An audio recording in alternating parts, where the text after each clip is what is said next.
5, 4, 3, 2, 1. The world is changing faster than ever. What used to take decades is now taking years or even months. What you see right now is the illusion that people have had for many decades and about the workplace being this secure place to work the rest of your life. For the first time in the history of our nation, our children will not do as well as us. We've seen our friends get laid off. We've been laid off. We've had our pay cut. People are overworked and underpaid. They seem to have less time and less freedom. They live under constant pressure. This is going to be forced. And so even if your employer loves you, he may have to cut you. There's something wrong that on Monday morning, the heart attack rate increases by 35%. Technology is accelerating, job security is declining. It just doesn't seem like the old models of making a living are as reliable as they used to be. Every aspect of our lives, there's a better way out there, but we're still doing it the old way. We live in the greatest country on the planet, and there are a lot of people sitting around complaining and being cynical. Like everyone's whining about this old model, and I'm like, why don't you leave it? Look at all this over here. Look at all this opportunity. Since so much of our lives revolve around our work and the way we make our living, many people are thinking there just has to be a better way. The biggest challenge facing our world today is not making money, is what are we going to do with all the displaced, unemployed people? People are afraid that they're going to make the wrong decision. People are afraid of the unknown. People are afraid that maybe I don't have the skills. Hey, sports fans, industrial age is over. It's dead. It's dying. That's why going to school to get a job is an obsolete idea. A steady paycheck is an industrial age idea.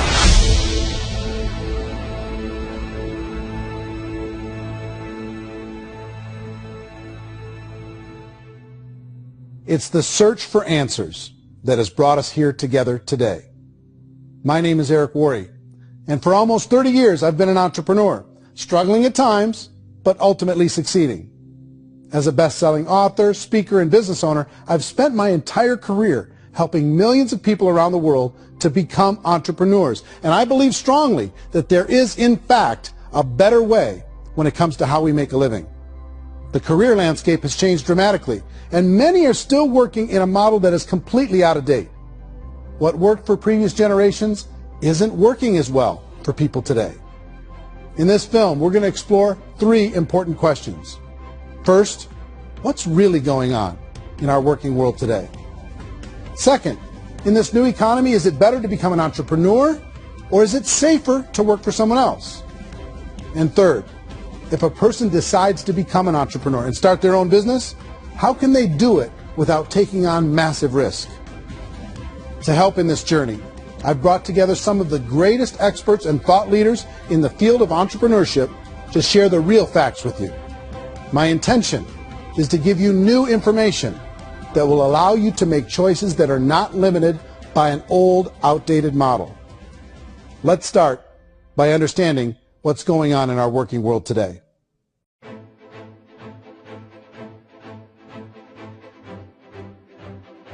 Let's look at unemployment. 30-40% of the people are honestly not working, but would be working. What our government does is if you haven't found a job in 6 months, we don't call you unemployed. We pretend you dropped out of the labor force. I've often said that unemployment, particularly structural unemployment, that's unemployment due to technological changes, is the first sign of economic growth. Think of it, 10 people live on an island. They go out every day and fish. One day, new technology shows up. A missionary brings them a net. Now, using the net, one pilots the boat, one throws the net. 2 fishermen can do all the work 10 used to. That's a 500% increase in productivity, 2 doing the work of 10, in one day. You don't have to learn a lot to learn how to throw a net instead of throw a fishing line. The island's got a big problem, 80% unemployment. But the island still has all the wealth of the fish because the 2 people produce as much fish as 10 did. Now, of course, looking back in history, these changes used to take thousands of years. And during that time, we went into farming and transportation. Some of us became doctors and some teachers and lawyers. And we developed all these new professions and new manufacturing jobs. Today, these changes are occurring literally in one day when a new technological advance occurs. And we don't have the social structures to deal with it or to retrain the unemployed people. So one of the things that I think is interesting as I travel across the country and really travel around the world is the way that we work and the way we get paid for work is changing pretty dramatically. On a global basis, everything is being turned upside down because of the rapidly advancing technologies. They are eliminating many jobs, and we have been left with many people not prepared for the jobs that exist. A lot of demand in public companies was to squeeze out all the fat and to get just as much margin as we possibly could, and fat equals humans. So this idea of job security in information age is so obsolete, but it's still taught inside our school system, and that's where the problem starts. There's no financial education in school system, and people are still trained to be employees, work for that paycheck. This is a chart on the middle class. What's happening in the middle class, those that went to school, their incomes have been coming down for years. And parents still say to their kids, go to school, get a job. Now what happens to all those middle class people who are dropping off the ends of the chart? Well, they become what's called working poor. And this is what happens to working poor. But they say poverty is ending. Well, poverty may be ending, but working poverty is going up. And this is food stamp usage.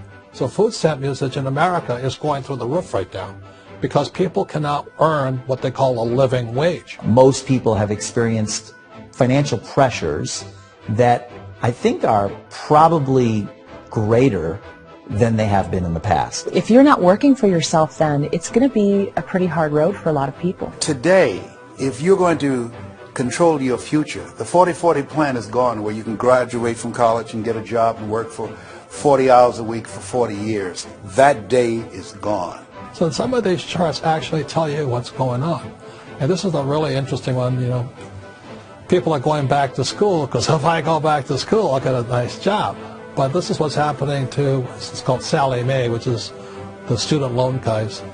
Student loan is going through the roof. It's now over $1 trillion. And student loan debt is worse than credit card debt.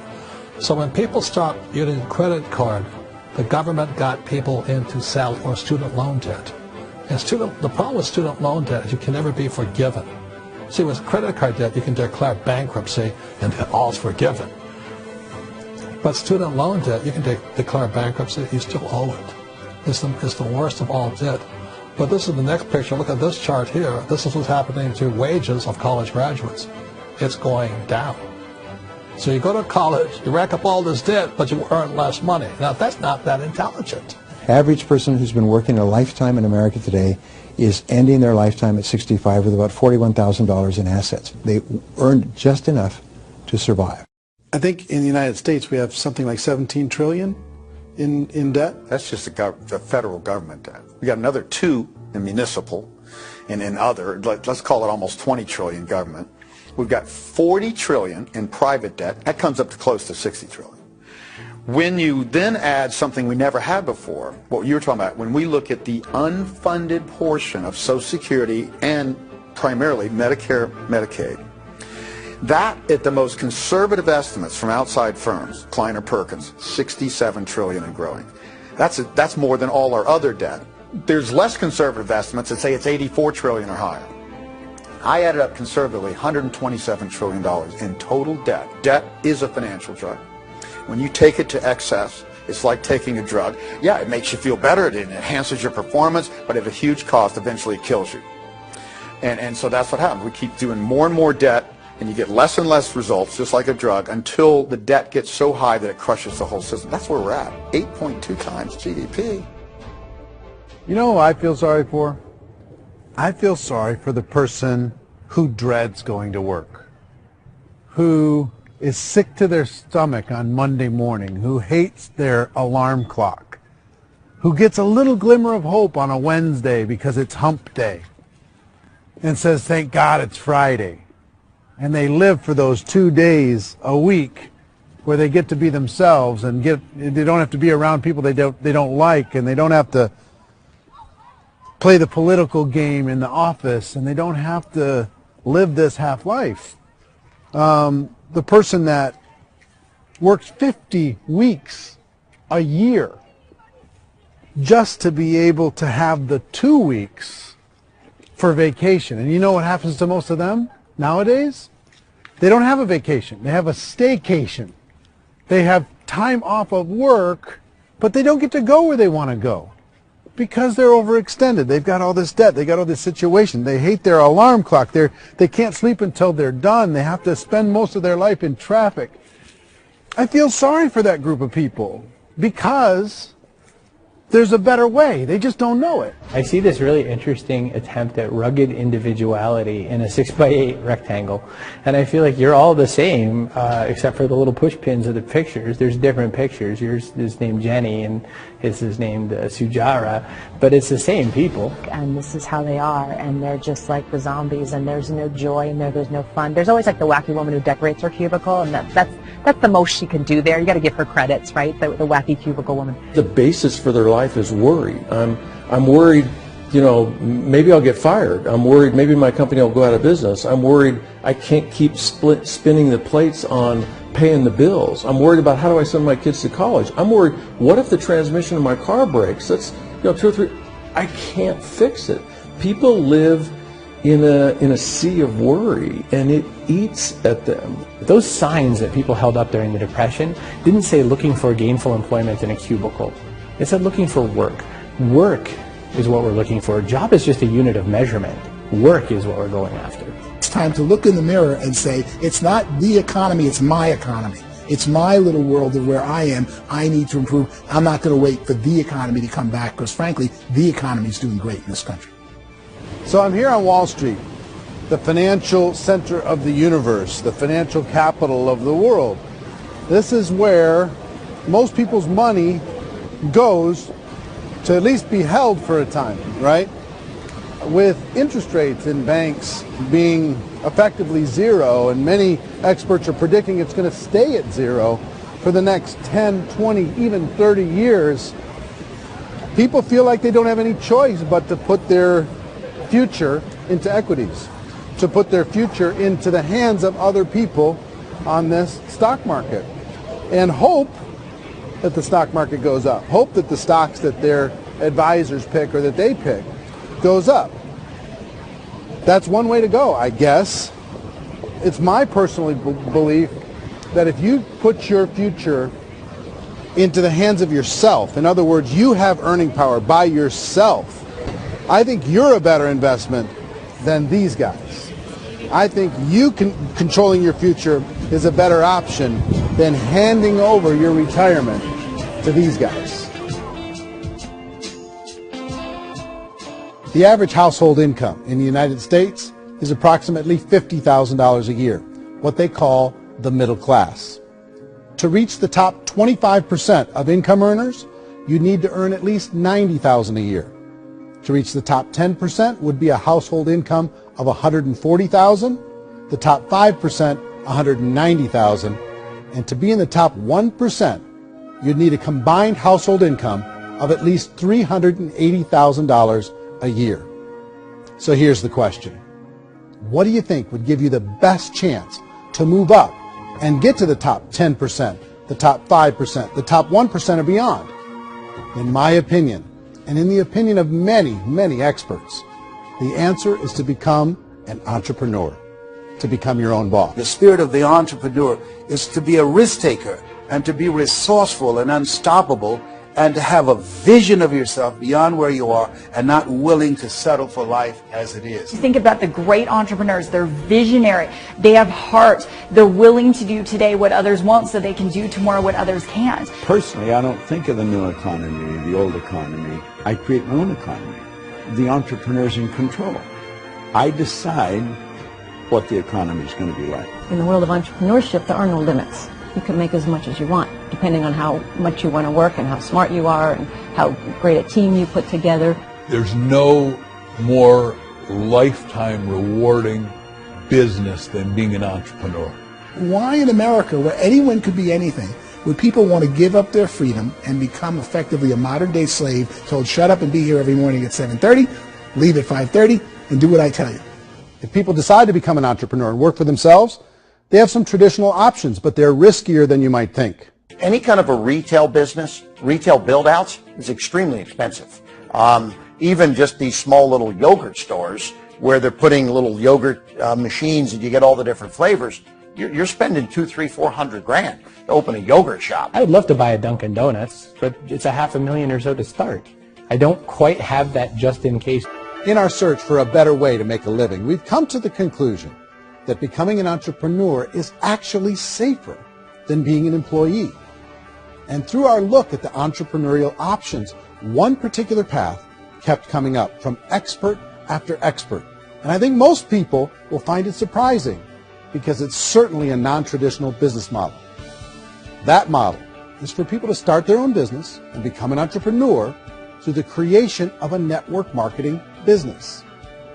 Some people call it direct selling because the product is being sold directly from the manufacturer to the end consumer, cutting out the middlemen.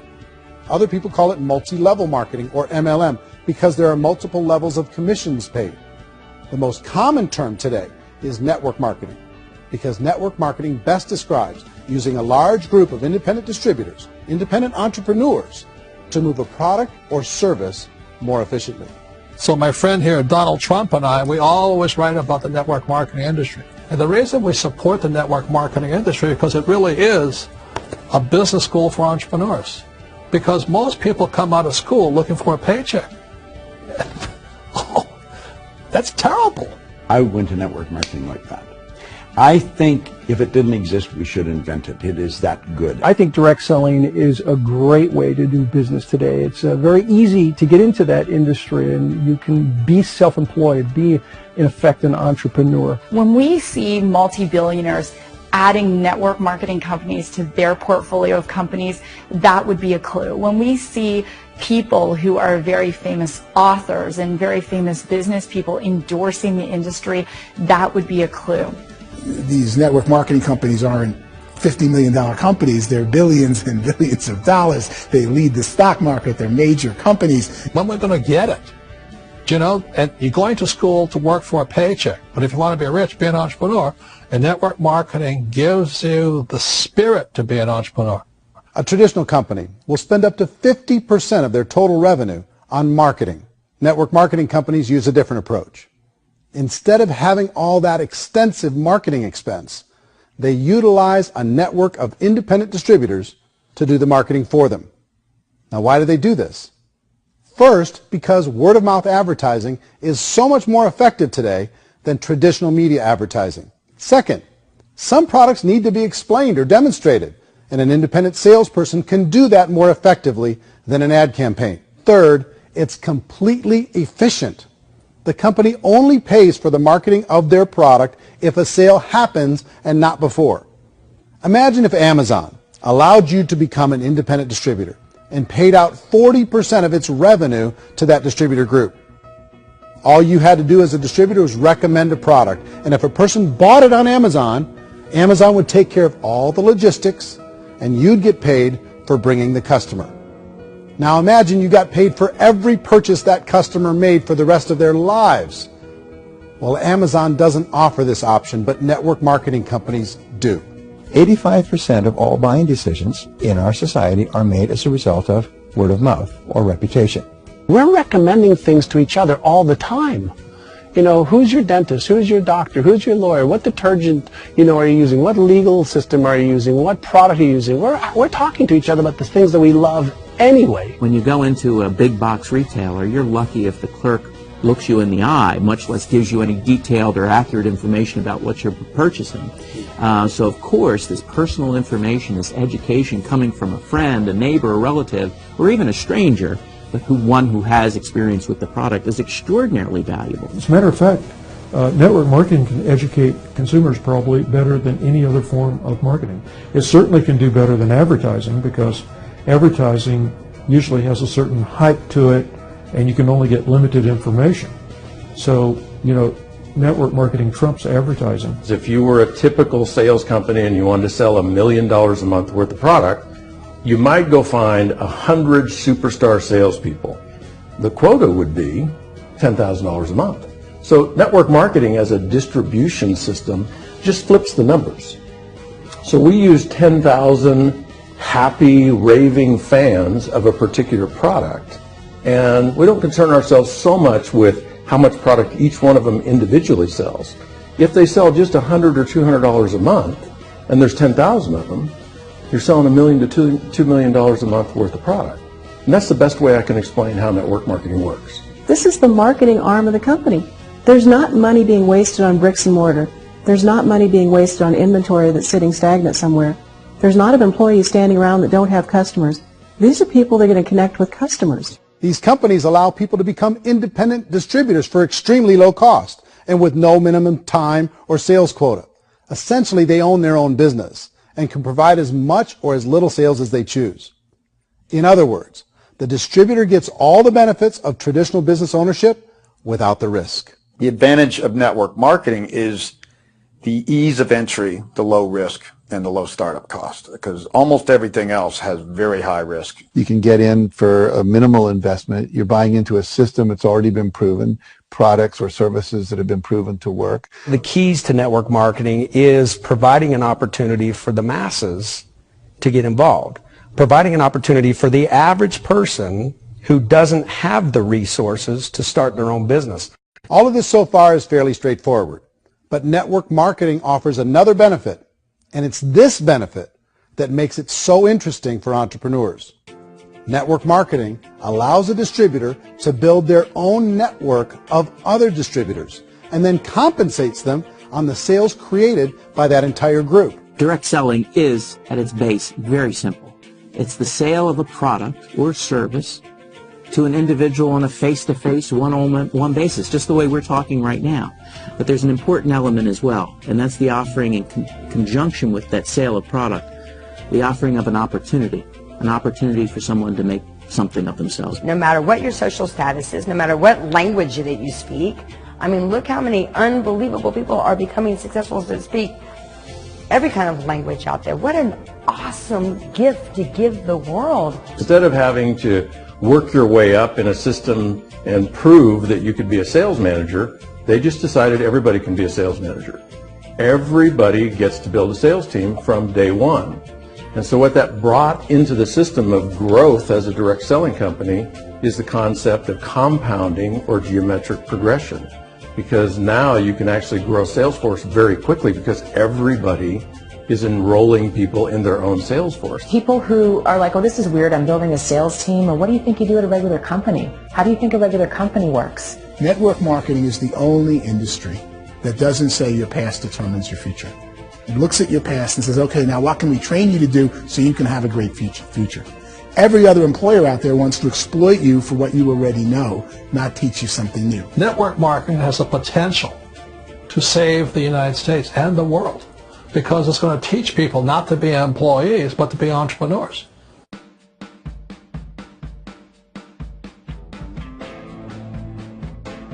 According to the Direct Selling Association, if you add up all the network marketing companies around the world, they combine to do over $178 billion a year in retail sales. To give you an idea of how big that really is, the NFL, the National Football League, does approximately $9 billion a year. The music industry does a little more than $16 billion a year, and the movie industry does about $80 billion a year. Using a conservative average, network marketing companies pay their distributors about 40% of that $178 billion in the form of commissions, which adds up to more than $71 billion a year. That's almost $6 billion a month. It's almost $200 million in commissions every single day. So it's certainly working, and people are making serious money in network marketing. With the growth of the direct selling industry over the last 10, 15, 20 years, we've seen a broader understanding of the channel. We have seen more and more people getting involved in the business, so our penetration in the marketplace has increased, and thus the understanding in the marketplace of who we are has increased. And we've seen non-direct selling companies look at the direct selling model and say, something's going on there. People are making money. Companies are being profitable, individuals are being motivated, product is being delivered to market. Maybe we should explore this. Some people think only the people at the top make money. Well, let's take a look at that as well. In the network marketing profession, there are roughly 500 people in the world who earn over $1 million a year.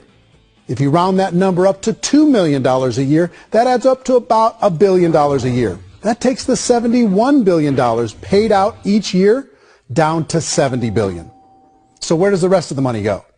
The vast majority goes to part-time people making anywhere from a few $100s a month to many thousands of dollars a month. It goes to people who choose to make it a full-time career move and earning even more than that.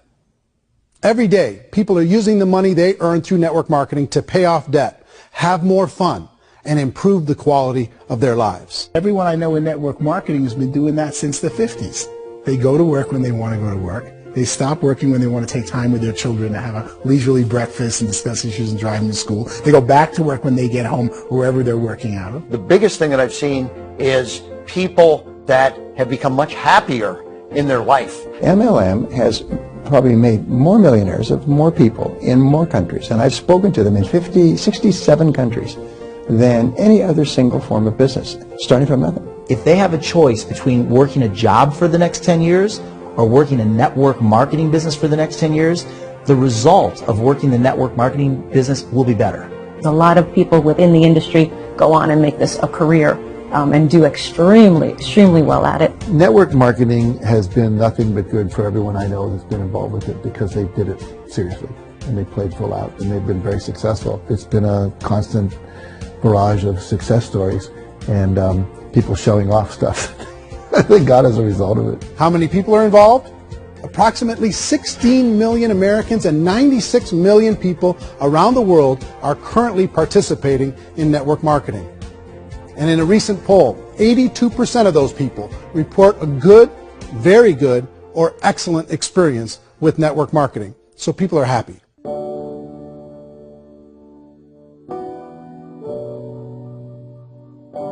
So I've taken a look at the network marketing profession and really tried to understand why so many people are confused as to the validity of this as a business. One is this pyramid shape. People get really messed up with this pyramid. Oh, it's one of those pyramid things. So I just think there are a lot of haters out there who really don't understand the industry and say, oh, it's a get-rich-quick scheme.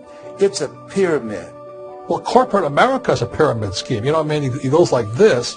You have thousands of MBAs, let's say working for Ford or General Motors or Coca-Cola. If all these MBAs are all trying to get to here, that's a pyramid. Only one guy's going to make it.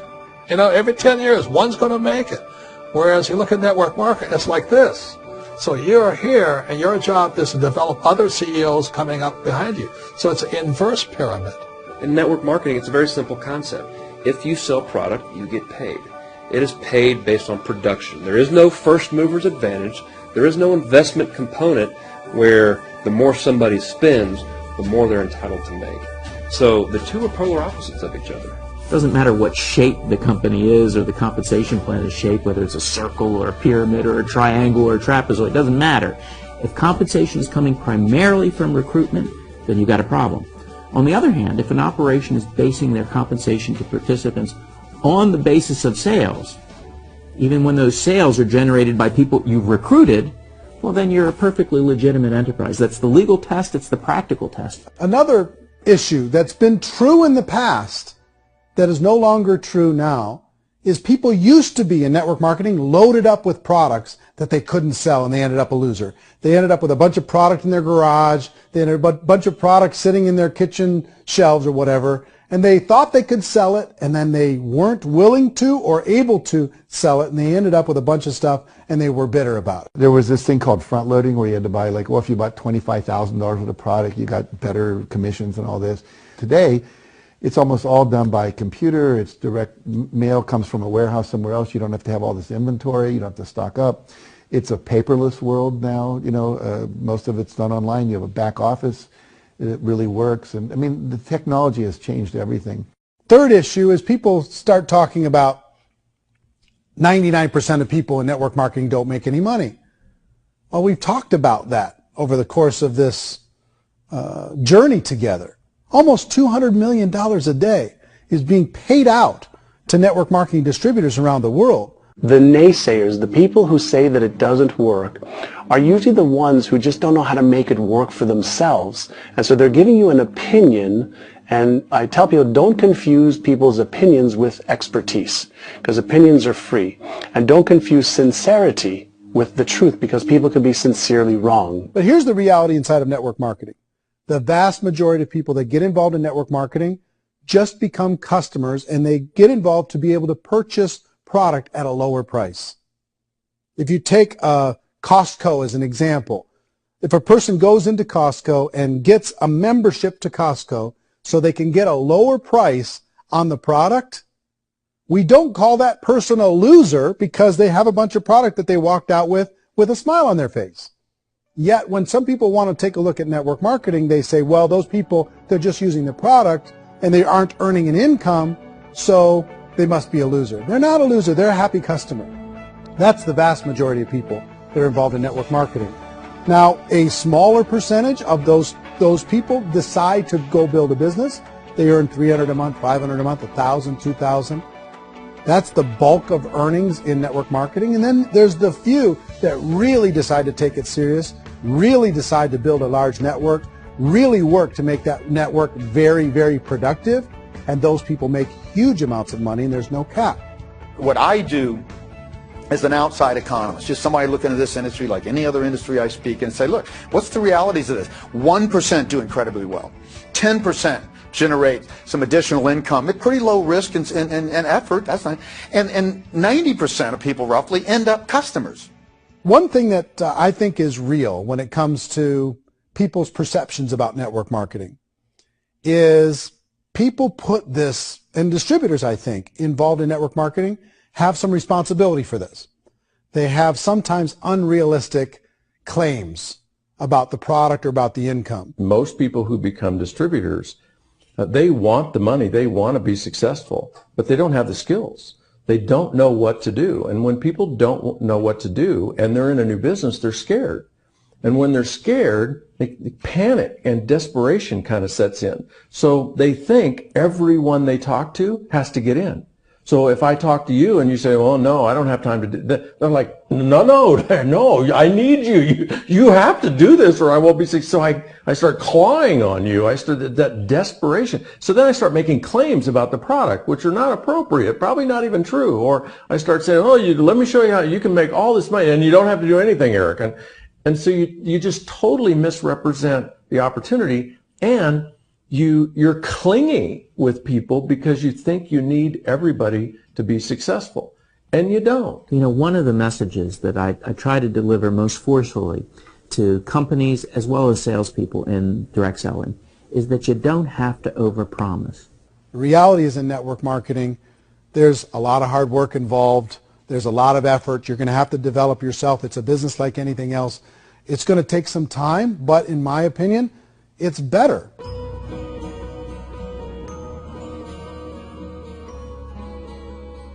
It's light years better for people starting today than it was even 5 years ago. I think it's more widely accepted now, and people understand it is a business. It is being an entrepreneur. It is being a business owner. Our belief system is based upon our evaluation of something, and frequently if we reevaluate a situation, our belief about that situation will change. The industry has changed and it's grown up. It's totally transformed. You've got young people today that have grown up with social media, and they understand networks. They understand how people are connected through technology, and they understand how money flows through those networks. So when they see network marketing, they don't see it the way their parents saw it. And we've all learned, the larger industry that you represent, has all learned from those mistakes and flaws and errors that have happened early on. Early algorithms didn't work the right way. That's all fixed. It's like when they design a computer program, they design the program, then they run it, and then they go back through and they debug it. The MLM industry has been debugged. This is the day of being virtual, being able to run a business from your mobile phone. I mean, it's incredible. Companies are getting smarter. They're implementing more consumer protections. They're implementing more compliance training. They're doing more with respect to product research. If you do get involved and you make purchases of inventory, even on a voluntary basis, if you decide that this business is not for you, you can leave and have that inventory repurchased by the company. There's no other business that offers that kind of protection on a voluntary, self-regulatory basis.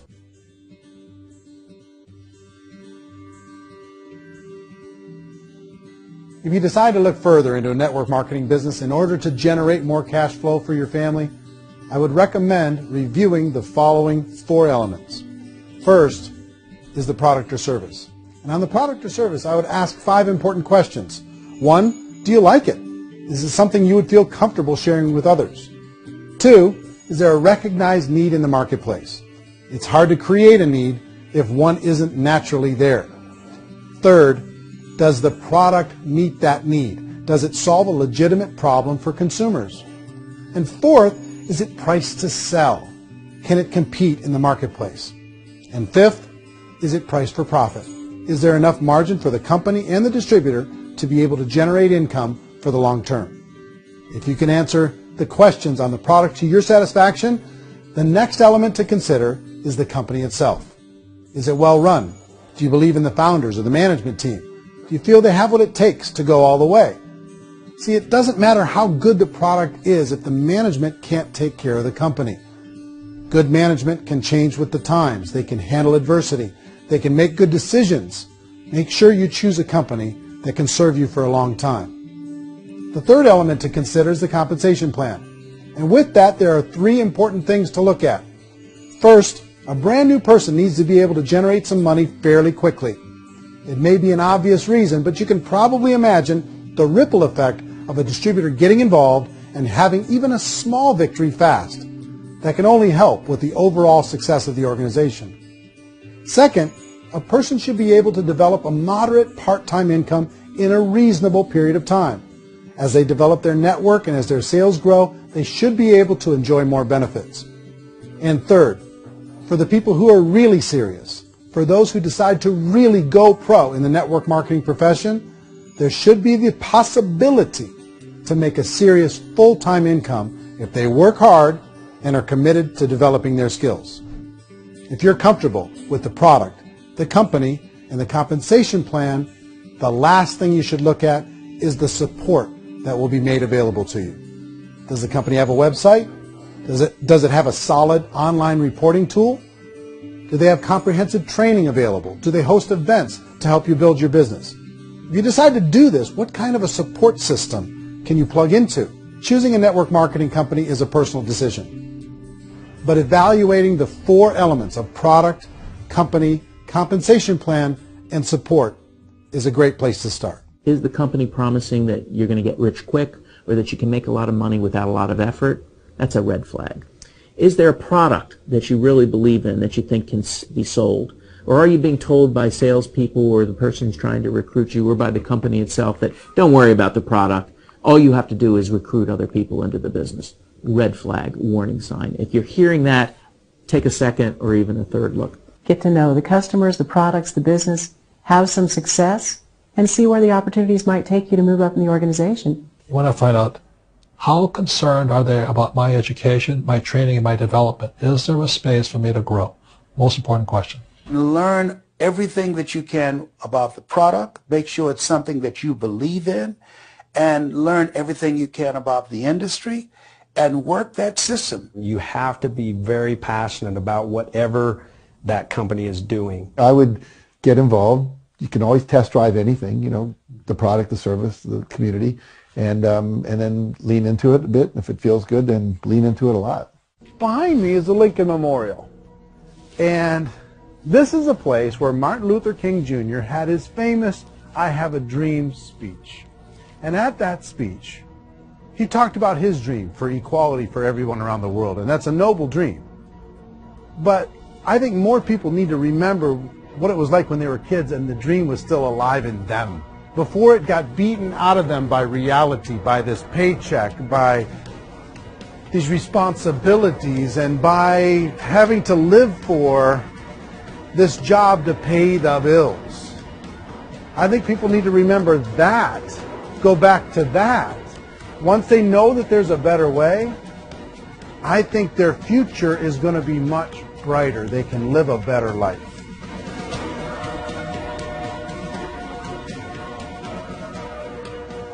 So if you're considering getting involved in a network marketing company, let me offer you just a few pieces of advice.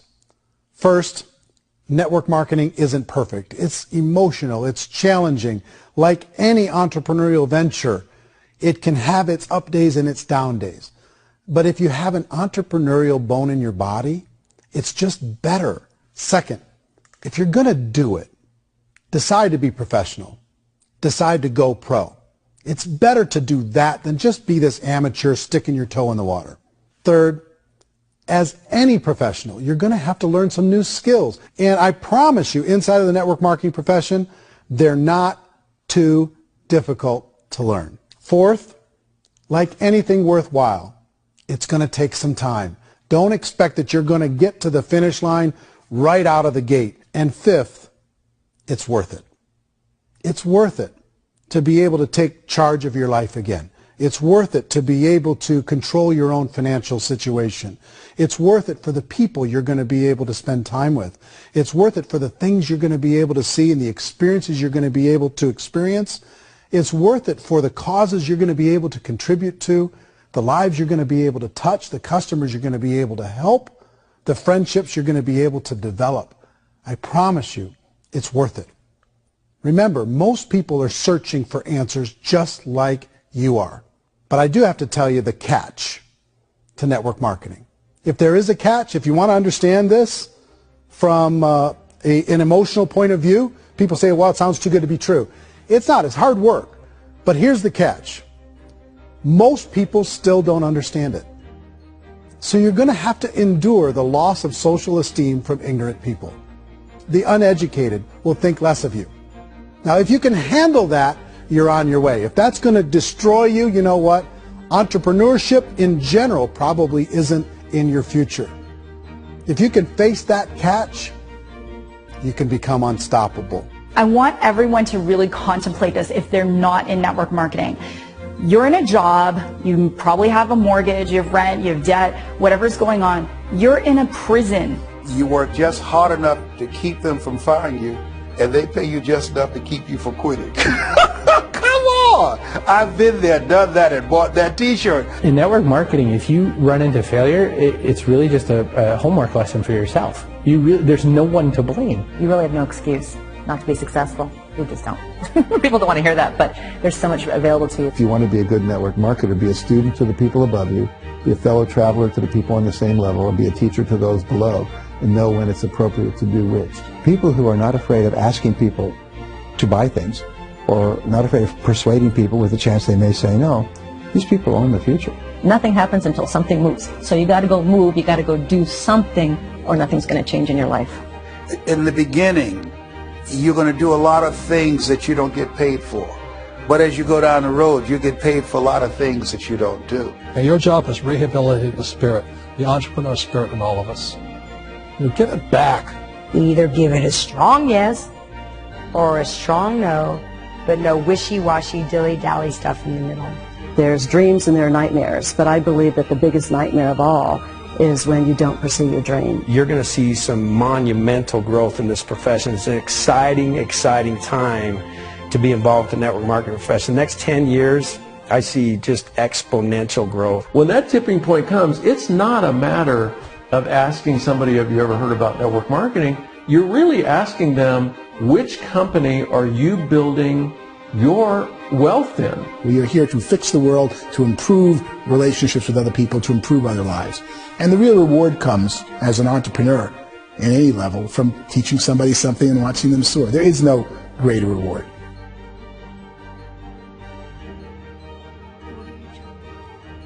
Life's too short to spend it living someone else's dream instead of your own. It's too short to spend it living at a fraction of your potential. Can being an entrepreneur be a challenge at times?